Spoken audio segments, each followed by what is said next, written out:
Bon les amis, aujourd'hui on va parler d'un sujet sérieux, on va parler des employés qui se font exploiter. Donc en fait, il y a des employés aux Philippines qui n'ont pas de salaire fixe, ils sont payés uniquement à la commission. Donc c'est-à-dire que la plupart des gens, ils ont des boulots, ils sont payés 500 pesos à peu près par jour, des fois plus, hein, ça dépend, il y en a c'est un peu moins, etc. Ils font 10 heures de travail par jour. Mais là, en fait, tu as des trucs un peu spéciaux, par exemple les massages. Je parle pas des massages particuliers un peu bizarres, je parle des massages classiques. Par exemple, Noat Thai, c'est une entreprise qui est partout aux Philippines. Ils ont différents salons, par exemple à Cebu, il y en a un peu de partout, dans toutes les villes, à Manille, etc. de partout. C'est une chaîne qui est présente de partout. Cette chaîne, en fait, ils t'engagent des gens et en fait, le premier mois, ils les payent pas. Donc, ils sont en formation. Ils leur donnent uniquement la nourriture et l'hébergement. Donc, ils sont pas payés, 0 euros, enfin 0 pesos du coup. Et ensuite, quand ils les font travailler et du coup, tu es payé à la commission. Donc, si tu fais 0 client, en gros, tu as gagné 0 pesos dans la journée.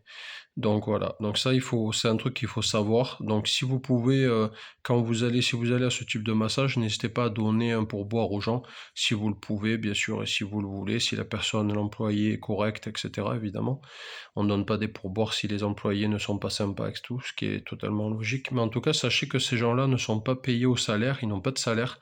Ils n'ont pas de salaire fixe tout simplement, ils sont payés à la commission. Donc s'ils font des massages, etc., ben, s'ils ont des pourboires, ils ont des sous. S'ils n'ont pas de clients et qu'ils n'ont pas de pourboire, ben, ils auront zéro. Donc voilà. Donc là, la situation, là, au moins vous savez. Et ça, je le sais de source sûre parce que je connais plusieurs personnes qui travaillent là-bas, donc ils m'ont expliqué. Donc ça, c'est pas, il paraît que on m'a dit, non, non, ça c'est sûr et certain. Les gens, ils ont pas intérêt à mentir sur ça, ils vont pas te mentir sur des trucs comme ça. Donc en tout cas, sachez que tu as des personnes comme ça qui sont plus ou moins exploitées. Donc ils te font des massages dans les instituts, voilà, de beauté, tout ça, no taille. Et je dis no taille parce que c'est des gens que je connais qui travaillent là-bas, mais il y en a d'autres. Hein. C'est pas le seul. Hein. C'est une marque parmi tant d'autres. C'est comme si tu dirais Yves Rocher, Sephora, etc. en France. Et voilà, pour donner un exemple. Après, il y a d'autres métiers, hein. Il y a pas que celui-là. Moi, je te parle de celui-là parce que je connais particulièrement. Mais après, pour les autres métiers, c'est aussi également pareil. Donc, pensez à ça. N'hésitez pas quand vous y allez à laisser un petit pourboire. Vous pouvez laisser 100, par exemple. Ça fait moins de 2 euros pour un touriste. Je veux dire, c'est rien, quoi. Vous partez en voyage, vous avez minimum 2 euros, je pense, à lâcher. Surtout si vous faites masser c'est à peu près un peu moins de 1000 pesos, donc un peu moins de 15 euros. Donc, ça revient toujours moins cher qu'en France.